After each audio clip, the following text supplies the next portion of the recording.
What's up, YouTube? How's your talks? You know where we're at. It's Saturday. I don't know. This video is probably not going to go out tonight, but it was Saturday when I shot it.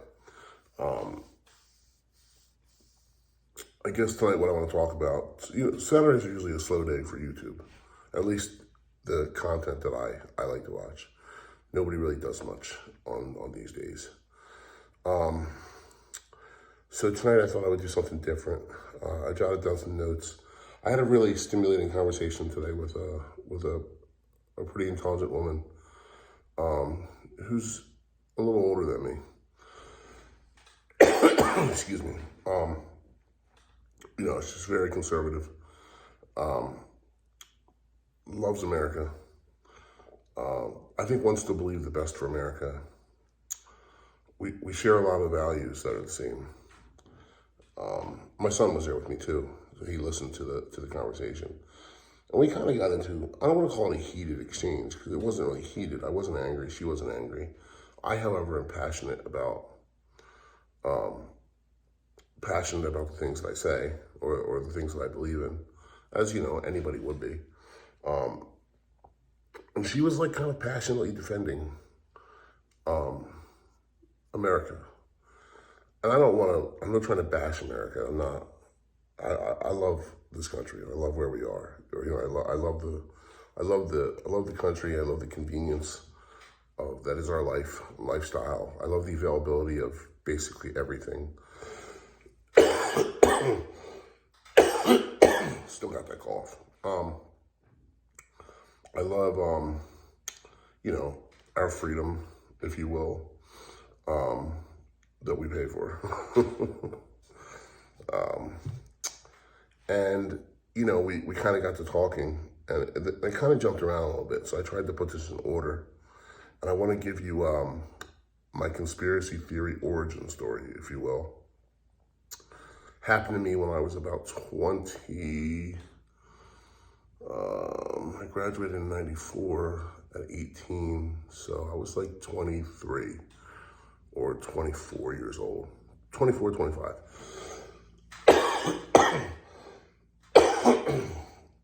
Sorry. I was young, still very young, still very green. Was working my part-time job. I know where I was.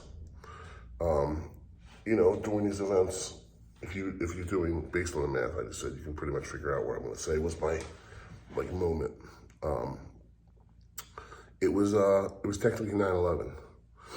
On 9/11, I was doing a drywall job out near Willow Grove, Pennsylvania, with my father-in-law, and my wife was pregnant.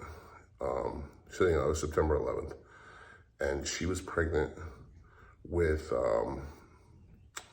my son, and he was born October 5th. So, clearly we weren't really that far away, 3 weeks or so from, she was pretty far along with him at that time. And, the cell phones crashed that day because of all the emergency calls and whatnot. So we left the job to come home because I was a little nervous. Plus it was kind of a life-changing thing, like what we were dealing with. We were watching like the unthinkable happen on our soil. And I remember being a whirlwind. I was also a restaurant manager at the time, or a chef at least. And I remember going to work, because I worked drywall during the day, and then I worked restaurants at night to try to make ends meet, obviously. And that's where we had our insurance and blah blah blah. My job at night, was like I just remember the world becoming like extremely patriotic overnight. Everybody had American flags, everybody was hugging, and I'd never experienced like the way that a country could come together as it did after 9/11. Everybody was doing moments of silence. Teams were no longer playing sports because they were honoring the fallen, so on and so forth. And it was a beautiful moment after a seriously traumatic and tragic event. And we'll get into the actual details of 9/11 on another on another thing. I'm gonna glaze over it tonight or breeze right by it because it's too in depth. I have a breakdown for it, and of course, I have a lot of thoughts and conspiracies, theories about it. And I've done a fair amount of research and watched a lot of videos and engineering videos, and I've seen a lot of clips on YouTube and TV. Some of them could have been doctored. You never know in this day and age. But I've seen some crazy things. But where I'm gonna I'm gonna compartmentalize this, and I'm gonna start on September 10th. I'm just gonna kind of go through this, and I'm gonna get into some of the topics that me and the woman were talking about today, because I think you can take all these events that we're living through today, basically, and everything that's happened since 9/11. And I'm not trying to even begin to say that I think that was the beginning. I'm just at the beginning of what I know of. This goes back to, I guess, probably JFK, and Watergate, and with Nixon, and there's all kinds of things that have taken place. You know what I mean? But we live in a pretty transparent world these days, and everything's sort of out in the open. And I think that the people in charge or whatever have decided to just basically blatantly rub it in our faces. What are you going to do about it now? But going back to September 10th, I remember the news talking about there was a press conference with Rumsfeld, Donald Rumsfeld. He ran the Pentagon pretty much at that point. He was the National Defense, the Secretary of Defense, I guess. And he was on TV, and he was kind of to lightly explain to the American public that an audit was done on the military spending and the Pentagon, and that would encompass the CIA and the NSA and all the black ops things that don't exist, blah blah blah. And they came to the realization that $2.1 trillion was missing. They couldn't account for $2.1 trillion, right? This is the first time in my life I'd ever heard the word trillion used. I know that it existed. I know that there was, at that time, there was you could count up to $1 trillion through debt or through the money that had been printed, or maybe even the amount of gold or the net value of oil in the ground. There was a lot of things at the time that would have equaled that, not a lot of things, but you know what I'm saying. But for the Pentagon to basically say that, this is a wild statement, a wild thing, to say that the Pentagon can't account for $2.1 trillion, because the Pentagon sources its income and what they spend money on from taxpayers. And I don't know what the federal budget was at that point, or the deficit. I think that the military spending at that time was like $500 million. No, I'm sorry. It was $500 billion. And that's a lot of money, $500 billion. Today, our military spending is $8-something or $800 billion. I don't think that accounts for inflation, to be quite honest with you, because, right now eggs, are $8 a dozen. Last year, they were $2 a dozen. So I'm sure the same is true for the people making our weapons. If a bullet used to be 40 cents, the bullet today is, so doesn't that drive the price of everything up? All right, so $2.1 trillion is missing. And, and they said that people were going to be held accountable, and they were going to, work to find out where this money went to and how it was missing, why it was missing, and they would get back to us with some information. And crazy enough, the following day, 2 planes hit the World Trade Center. It was amazing. We were in shock. Happened on live TV. Sorry. And another plane crashed in a field in Pennsylvania. And those people, were hailed as heroes. They fought off the terrorists and crashed the plane, because I think they said that plane was heading towards the White House. And another plane hit the Pentagon, ironically. I'm going to breeze right by this, but we can talk about this another time. The Pentagon, the most heavily guarded building in the world, basically, their camera systems were down that day. So there was no footage of the plane. They probably have 30,000 cameras, but their network is being repaired. So there's zero footage, not even a cell phone of, they didn't have a Ring doorbell back then, but not even any footage of a plane hitting the Pentagon. And you won't believe this shit. The plane hit the office that was conducting the investigation on where the $2.1 trillion went. And they announced that, like, very reluctantly and slowly. They were just like, yeah, there was some damage done to this office. And, they named the official name of that office. It was the Office of whatever, Pentagon Accounting, blah, blah, blah.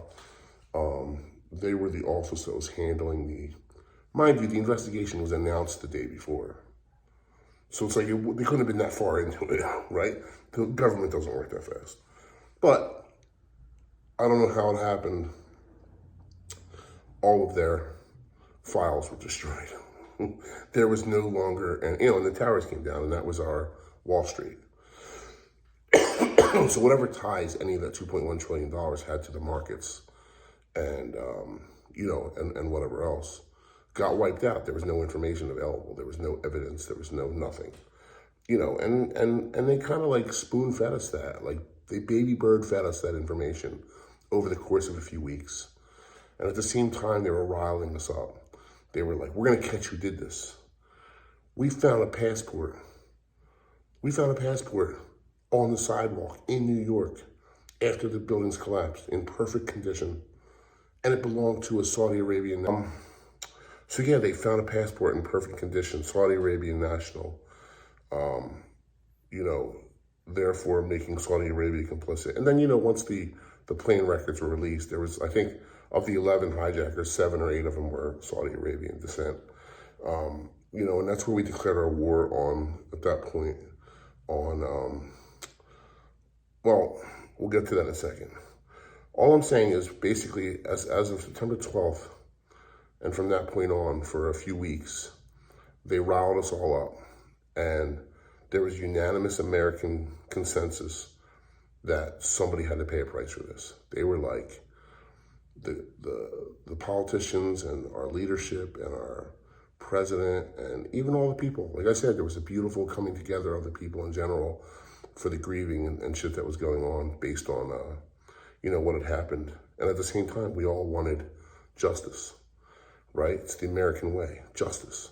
We gotta find who did this and bring them to justice. So it's the first time, I think, probably in the history of our country, at least, that there was such a consensus that we needed to go to war. I mean, lots of people were like dropping out of school to join the military, because they were like, not on my watch. This is not going to go down this way. It was an amazing time, and for, again, such a tragic event. So, as we established, Saudi Arabia was complicit, we'll say, right? But, okay, so what did we do? Where did we go from there? The moment that a war was announced, where'd we go? We invaded Iraq. And for a minute, everybody was like, stop, paused. Everybody paused. And they were like, what? We're going into Iraq? What happened? What happened with Iraq? And then we stopped and went, you know what? The hell with it. We got to bring somebody to justice. And we went in, right? And that war lasted like 7 minutes. It was interesting. I remember literally the footage of the tanks rolling in was longer than the fight. Iraq didn't want to be a part of this. They weren't trying to go to war with the U.S. So why were we going to war with Iraq? right? Oil could be the only answer. And I say that not because everything is for in that time period and for years and years and years revolved around oil and fossil fuel consumption and our ability to get it to improve our lives here in America. I say that because Saddam Hussein, the first thing he did, his only move, he didn't send the Royal Army out there to protect his border. He didn't arm his citizens to fight the hostile Americans. He sent people out to the oil fields and went, you know what? If we can't have this, nobody can. And he lit all the oil fields on fire. That was a giant FU to America. You know why? Because he knew why we were there. He looked at the writing on the wall and went, holy shit, this is our only resource. This is our entire economy. We don't produce anything else except for oil. And America's invading us. What could they possibly want? And we made him a war criminal, right? And we called for these giant searches of all over Iraq for these weapons of mass destruction. That's what the premise that we went in there, that he was performing a genocide on his own people. And there was weapons of mass destruction. And we searched, man. We searched. I remember they had that, I think his name was Hans Blix or something. He was like the big dude from either from NATO or the United Nations. And he was like expert in weaponry and investigations and blah, blah, blah. And he was all over Iraq. And they didn't find a goddamn thing, right? But as I said, the invasion, our tanks, our military, the Marines and the Army, God bless them, some of them never even made it into Iraq. They had to stop in the oil fields and start fighting fires. You know what I mean? It happened that fast. Like the war was over in an instant. And we were like, okay, can't just let the oil burn. We gotta take control of this. And and that's what we did. And Saddam Hussein went on the run until we eventually caught him. And we installed our own government. And ever since then, it's been really quiet and peaceful. I know it's not quiet and peaceful. I'm sure that there's still factions and wars and shit going on and whatnot. And I'm sure that we're still occupying it somehow, or NATO's occupying it. And we're just keeping everything in check because that's what we do. So yeah, we didn't do a thing in Saudi Arabia. We invaded Iraq, all right? And I'm like thinking to myself, why would you invade Iraq when Saudi Arabia is responsible under the premise of the weapons of mass destruction? And it's, and oil was the answer. And then it's like, well, why not go after Saudi Arabia? What does Saudi Arabia have to offer? And then it occurs to us, oh yeah, they run OPEC and I think Aramco. They are the world's largest, or they were the world's largest oil producer at that time. Iraq wasn't going to fill our need, and we weren't really producing oil here. We didn't really do business with Russia, and I don't know what kind of oil they were producing at the time. So it's like, could we really afford to cut ourselves off from Saudi Arabian oil? No, absolutely not. Our entire economy and the world that we've built here in America runs off of fossil fuel, like it or not. That's why this sham of electric vehicles and solar is nonsense. It's just lobbyists and another elitist Fortune 500 company that's running some stuff, maybe Rothschilds, maybe whatever, that are profiteering off of this thing. You know what I mean? And nobody gives a shit about the humanitarian crisis that's being caused on trying to mine lithium. Nobody cares. But yeah, we get schooled on climate change, blah, blah, blah. All right, so that's kind of where, and I'm going to say this lightly, that's where America's love affair with never-ending counterinsurgency wars began. And it's not America's love affair, right? I don't think America wants a war in general. That was part of my conversation with the woman today. It's our military-industrial complex and our government's love affair with wars of counterinsurgency, right? That's what we're doing. War has been proven to be the most profitable thing ever in the history of mankind. Whole industries are created by it. And the government uses its emergency authorizations to just basically print money like a water tap. And people are getting rich, man, all around the world. And we just keep funding it, and we borrow money. We borrowed from Social Security, and we borrow from Medicare and Medicaid, and we borrow from, they say they borrow, they're never gonna pay it back. But they borrow and they lie, cheat, and steal. And then just at this point, we've just resorted to, there's no more money to borrow. You've already bankrupted Social Security. So what do? Fuck it, we'll just print money. We'll just print it, right? You see that, quick stat for you as we're having this conversation. Almost 50% of every dollar ever produced was produced in the last 2 years. Think about that. In the history of America, more than 50% of the money ever produced was produced in a 2-year span. It's based on nothing. It's got no value. There's no gold standard. We're based on oil. We don't even produce oil. What are we doing? We're producing, our money's based on the oil in the ground in Saudi Arabia. Well, then how does Saudi Arabia become rich from that oil? Okay. So we invade Iraq, and it's going, and I don't know what happened there. We just kind of ran out of stuff. I think we caught Saddam Hussein. He went to jail. We executed him, and we needed something else. We were like, okay, well, this kind of just ended. It's peaceful there now. There's not a whole lot going on. What do we do?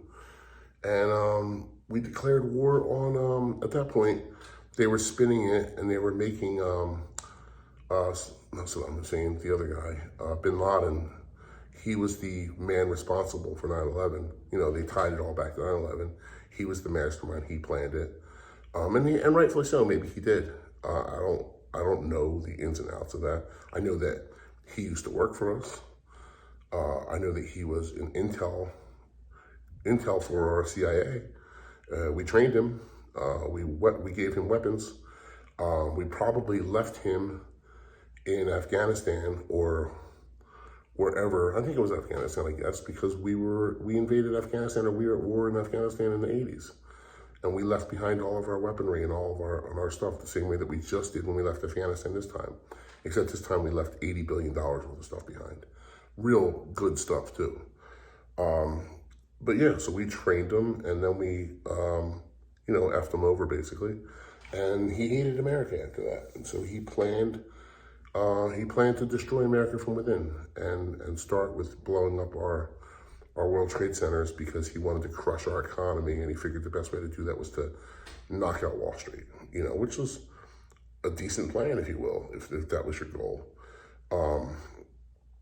And it just so happened to coincide with wiping out the $2.1 trillion that we're missing, and any kind of paper trail that would have led anybody down a lane that would have implicated our government's involvement in anything.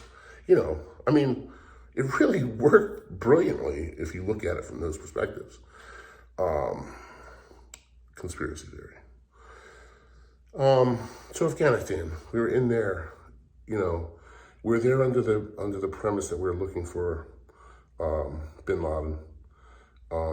Mind you, he was never there. He wasn't there. He was ultimately found in Pakistan, where he'd been for years, right? I think he had 4 wives and several children in Pakistan. Oh yeah, Pakistan was our ally too, remember? Pakistan's our ally. So our ally was housing the most wanted man on the planet, and we were invading Afghanistan because we were looking for him. And we never found him there, Tens of thousands or hundreds of thousands of Afghanis died. Same thing in Iraq. Lots of U.S. soldiers died. There was lots of, they fought a brutal war there. They fought back with sticks and shovels and brooms and whatever they had, and some guns and whatever they had. And they created bombs. They blew up IEDs all over the place and wounded our soldiers, and soldiers were coming back with PTSD, and it's a mess. It's still a mess. A lot of these soldiers are just completely effed up, based on the things that they had to do and see over there. And it's well, for what? What was it for? And then we found out, and they slowly baby bird fed us this kind of information.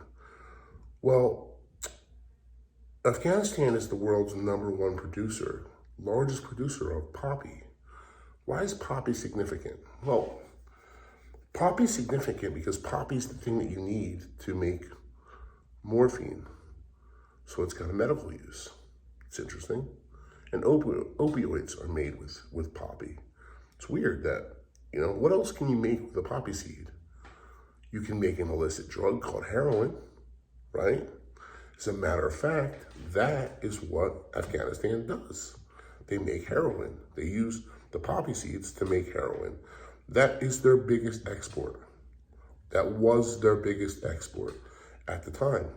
And I remember watching a video and reading a report when I followed up to kind of fact check it, that somebody reported that the American soldiers were guarding the poppy fields. And somebody was like, that can't be. Some reporters, small news agents started asking questions. Why would we be protecting the farmers of poppy fields? And sure enough, our government came out and talked about it. And they said, well, we have to. We have to guard the poppy fields because that's the farmer's livelihood. And the farmers aren't allowed to grow poppy. They won't have any business, and they'll reject our occupation of being there, which rightfully so. On the other side of it was, they said that if we are not there to protect the poppy fields, then the terrorists will have control of the poppy fields, which means that they will have control of the heroin. And they will use that heroin money to fund terrorism around the world. And again, propaganda, people jump on board with that shit, and they're like, yes, by all means, protect the poppy fields. Well, at that particular point in time, what you're talking about, 2002, 2003, maybe 2004, a small epidemic began to emerge here in America where people were dying of heroin overdoses. Crack had kind of died down. Crack was from the 90s, right? There was no more big crack wars going on all over the place. Cocaine has always been an elitist drug, still around, obviously, and was still around then and was popular.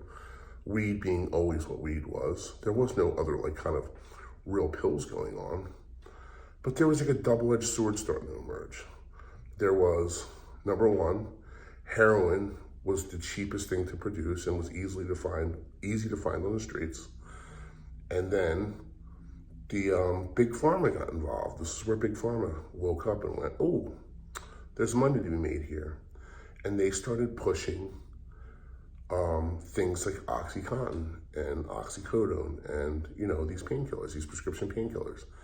And they were incentivizing doctors to push them for long term. And they were hooking people, completely hooking people. And you know all this because there's been class action lawsuits and billions of dollars paid out by some of these companies, like the Purdue family, whoever they are. They were the originators of this, and they paid a hefty $4 billion fine. I mean, don't look at their finances and realize that they probably made $80 billion in the process, but they paid a $4 billion fine. So, I guess that fixes that.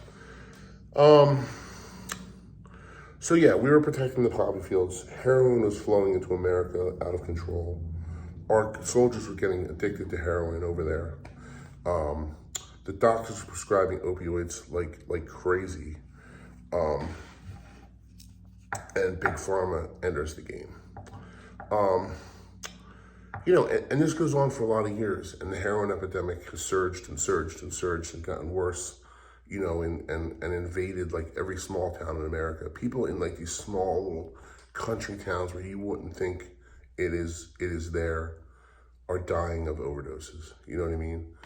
And it's a real modern day tragedy, and nobody talks about it. There's not a lot of stuff about it in the news anymore. As a matter of fact, if you watch the news today, we're in 2023. I can't even tell you the last time somebody died of a heroin overdose. And I don't say that mockingly. I say that in all seriousness. I'm not sure that there's any heroin left in America. Now it's all fentanyl, right? Now it's pretty weird because, you know, if you do the research on fentanyl and where it comes from, and basically China makes it, and they're basically shipping it in with mules through Mexico, which is why you have to have open borders, because if you're trying to keep a crisis going, there's no way to, you know, cut the head of the snake off to stop it. You know, you got to keep it fed. So yeah, we got open borders and fentanyl is just flowing through. You know, they just had a bust recently where one person in New York had enough fentanyl to kill every human in America. That's 350 million people. Just one person had that many doses of lethal fentanyl. Think about that. One person. I mean, that's insane. Insane.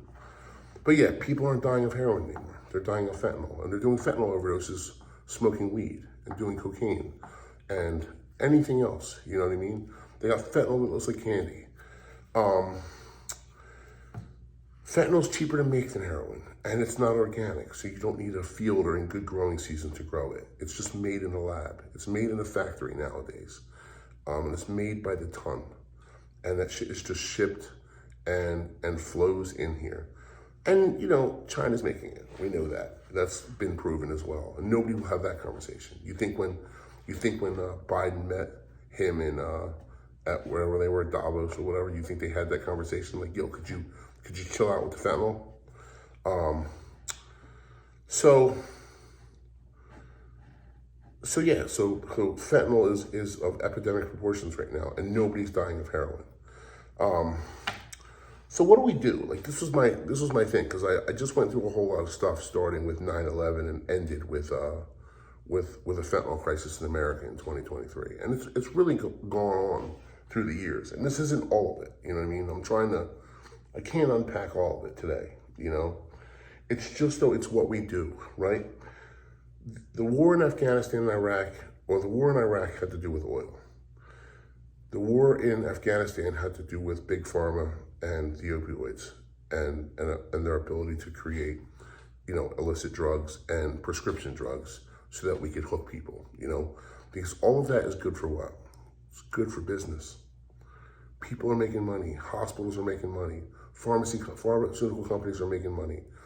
Pharmaceutical companies have lobbyists. Lobbyists are in Washington. Washington is putting stuff in their bills to make it better and easier for the pharmaceutical companies and the Fortune 500 companies and the oil companies and even the cigarette companies still today, and the weapons manufacturers, right? They're lobbyists all around our, you know, 700 plus politicians that we have, just shoveling cash into their pockets. Please do this for me. Please do this for me. All special interests, all favors, you know, round the board, living great lives, going on vacation, buying them houses in other countries, kids' schools all paid for, blah, blah, blah. They ain't living no American dream. They are the white privilege, or they are the privilege that people get mad at common people about. They're the ones who have the privilege. They're the ones who are living this in this world, you know what I mean, at the expense of everybody else. You know, but again, it goes back to, like, we talked about installing the government in Iraq, right? Well, we also installed the government in Afghanistan because that's what we do. And once fentanyl took over, we decided recently, right, a year and a half ago, we don't need Afghanistan anymore. So what do? We withdrew. We pulled all our troops out in an instant from a goddamn public airport and left $80 billion worth of arms and weaponry and vehicles behind. Because you know what? Our job was done there. We didn't accomplish anything. All we did was destroy the place, destroy the people, and make them hate America more. And then we just pulled out. And we're like, hey, fuck off, right? That's kind of what we did. And, you know, and now they're mad at us for it. And so now what are we doing? Where are we at today with all this said? What has happened along the lines in that? Well, Gaddafi. Anybody know who Gaddafi was? The leader of Libya? We couldn't have the rhetoric that he was talking about. And this was in like the 2010, 2012, when Hillary Clinton was the Secretary of State. And she went in there and, you know, she bragged on TV about killing this man. And what was he guilty of? I know what the newspapers and the media said. I know they said he was everybody's a brutal dictator. A brutal dictator who's acting out a genocide on his own people. I mean, literally, it's like scripted.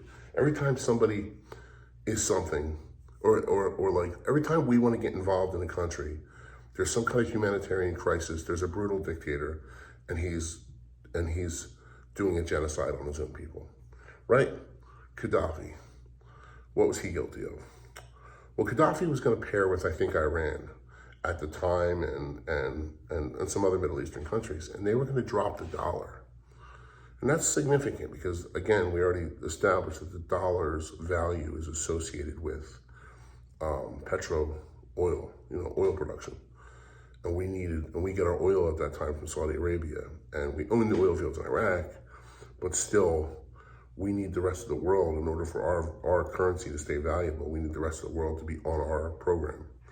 And Gaddafi started to speak back, and I think he was going to back he might have already done it too. He had like his own currency, and it was backed in gold.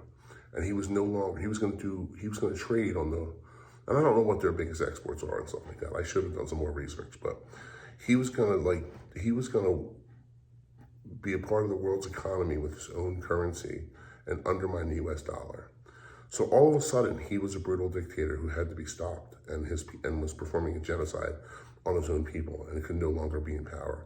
So we killed him and we installed our own government. We democratized the shit out of them. That's what we did. We installed a democracy there. Well, next, what do we hear?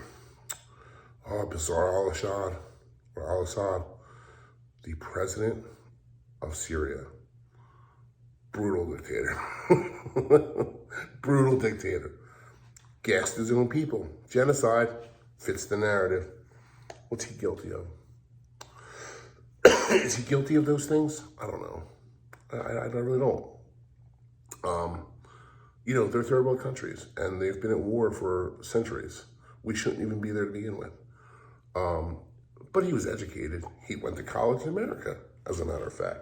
He has a doctorate. I actually think he's a medical doctor. And that same educated guy from America, who got educated in America, went back to his home country, became president as a doctor, and decided to gas his own people.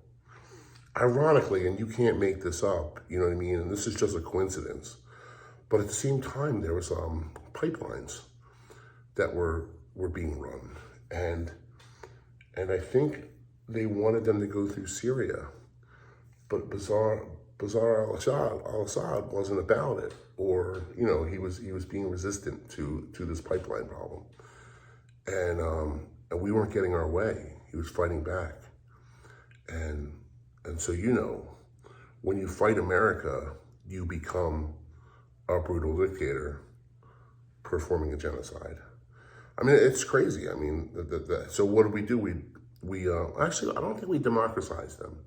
I don't think we installed democracy. He may still be in power, but I think we fixed the pipeline problem. We found another country to run it through or whatever. And it worked. So we just, even though he was a war criminal and all the shit he was doing was terrible, and he should have been executed, I'm relatively sure he's still in power right now. And nobody talks about it. It just went away, People were dying. In Syria, we had that thing where they destroyed our embassy and we lost that Chris something or other, you know what I mean? And they were supposed to withdraw him and they didn't, and Hillary Clinton laughed about it, you know what I mean? Like blah, blah, blah, said there was nothing they could do. And remember that was over a painting or something. They were making fun of Allah. No joking matter, no laughing matter, of course, but that's what happened. And but yeah, whatever. That's over. Bashar al-Assad in Syria, pipeline, no big deal anymore. No reason to talk about, nothing to see there. Then we move on to Venezuela. Venezuela, brutal dictator. Brutal dictator, genocide, socialism even, right? But we destroyed their economy, and then they had to run through hyperinflation to the point that they were eating their pets, and people can't afford anything. You can't afford to even survive there. But they were the South America's largest oil producing country, and we were doing business with them, or we wanted to do business with them, and they weren't cooperating with us. So when somebody's not going to cooperate with you, they've got to become a brutal dictator. And you got to install your own leadership. You got to install your own presidency. You got to install a democracy there. So we did. With the president living. We didn't even kill him. He's still there. Not Castro. I forget his name. But he's still there. And he's the leader of the country. And he's got control of the military. And we elected this man named Juan something or other. Juan Guaidó or something like that. And we made him the president. So you got two presidents in Venezuela right now. One is a brutal dictator performing a genocide. The other one is an installed leader by our country. And I don't know what they're doing. Are they fighting it out? I'm not really sure. Like it's a ridiculous thing. You know what I mean? Yeah, we moved down the line to where? Iran. Iran's a good one. Actually, the shit hasn't hit the fan with Iran yet, which is why it's a good one. Because Iran has been resistant to us forever. Iran is like, F off. We don't care about America. And if you mess with us, we're gonna destroy you.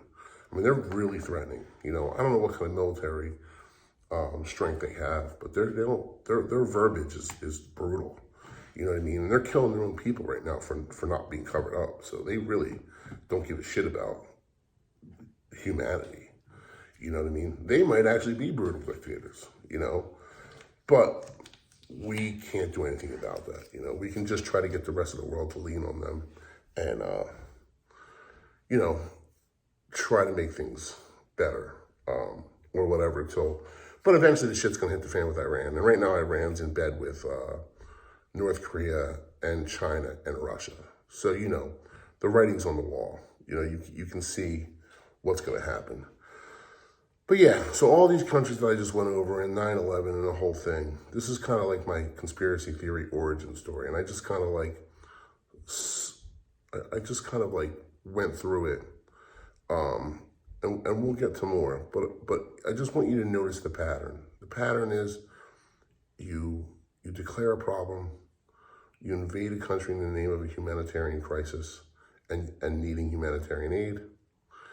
You seize control of the country, install your own government, extract their resources for the benefit of basically the American government. I'm not even gonna say the American people, you know what I mean? Because I don't think that they're doing it for us. They're doing it for themselves, for their own power and their own pockets and their own control, And that leads us to our last one, the one that we're currently living through. Ukraine. It's crazy. All the same things. Ukraine had a brutal dictator. We installed our own president. He's an actor, and he's a goddamn good actor. That dude should win a Golden Globe and an Emmy every year. He's a really good actor. He plays a presidential role fucking fantastically, for what he does. Russia invaded Ukraine. And this was part of our conversation I had with the woman today, and I explained all this stuff to her, and she was kind of, taken back a little bit by the poppy seed thing, and taken back by, we didn't even talk about 9/11 really, but taken back by the American government installing their own governments all over the world. She was like, she doesn't want to see that as an American, that stuff's happening. And then we got into the Ukraine and Russia today, and she kind of got offended when I was talking about Russia. And I'm not like a Putin apologist.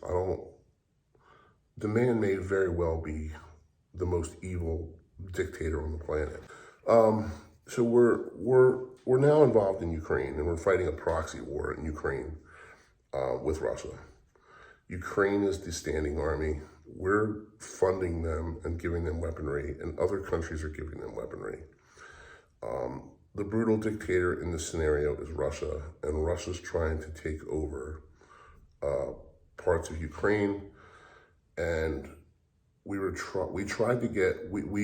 dangled the carrot so that Ukraine could join NATO, and Russia saw that and said, "Oh hell no, hell no, you can't join NATO," because Vladimir Putin is smart enough to know that if Ukraine becomes part of NATO, then there's going to be military bases from all the NATO countries in Ukraine on the border of Russia. Who wants, if we consider Russia our enemy, then it's fair to say that Russia considers us their enemy. Who wants your enemy parked on your border, ready to go to war, right? It's an easy way to for us to fight them without any problems at home on the homeland, right? Remember 3 years ago or 2 years ago, everybody was up in arms because Russia was using the Cuban airport for a few things. I brought this up to the woman today. And she was like, yeah, I remember that. I was like, wasn't that upsetting? And she was like, yeah, we don't want Russia that close to us. So that's great. It's okay for us not to want Russia to be in bed with Cuba, but it's okay for us to have a military base in Ukraine right against Russia's border. Now, mind you, I'm not saying that I want anything bad to happen to Ukraine. I just have read and heard that what makes sense to me is that the two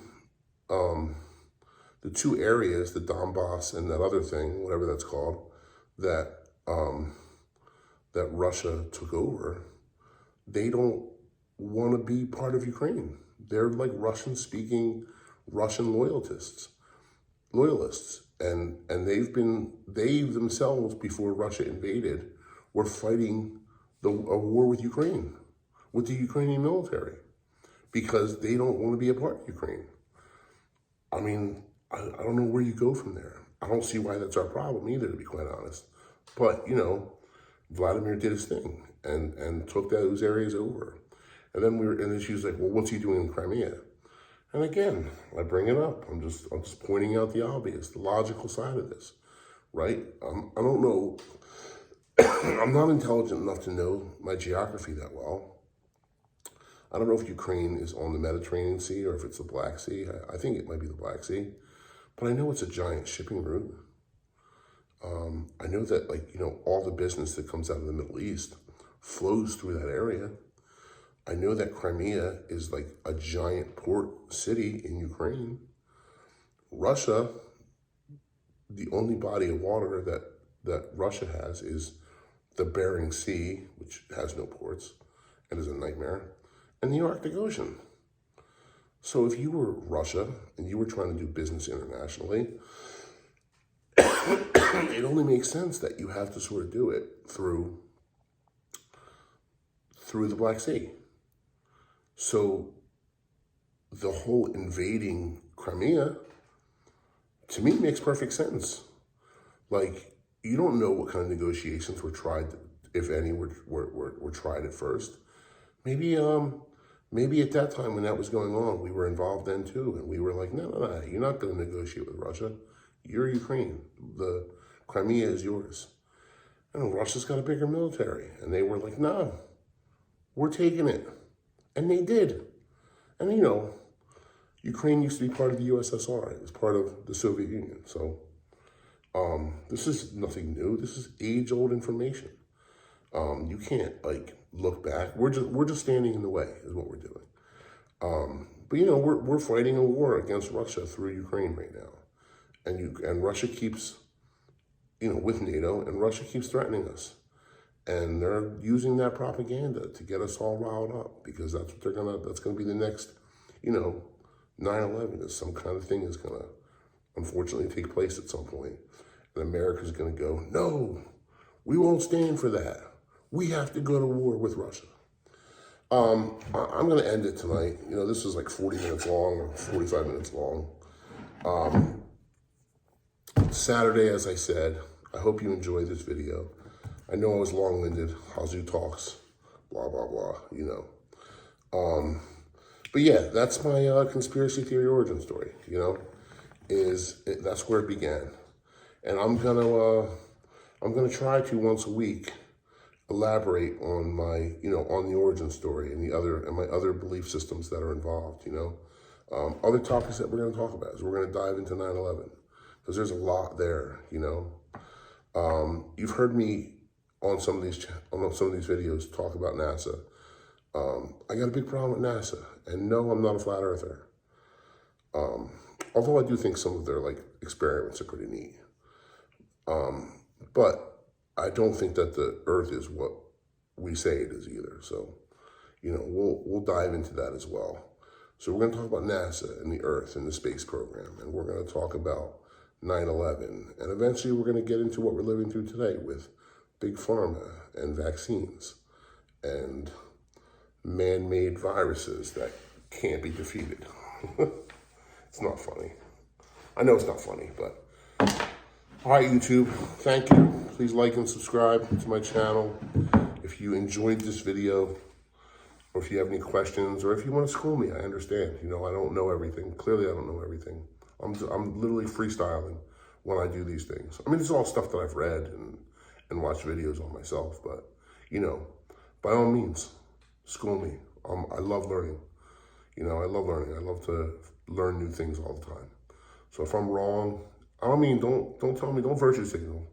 Don't tell me you just don't believe this thing, Hit me with some evidence. Come back with some real stuff, and we can have a dialogue, honestly, If I ever blow up and this goes well, I can't wait to do live call-in shows and we can dive deep into this stuff, because it's really interesting to me and I really love, researching it and talking about it.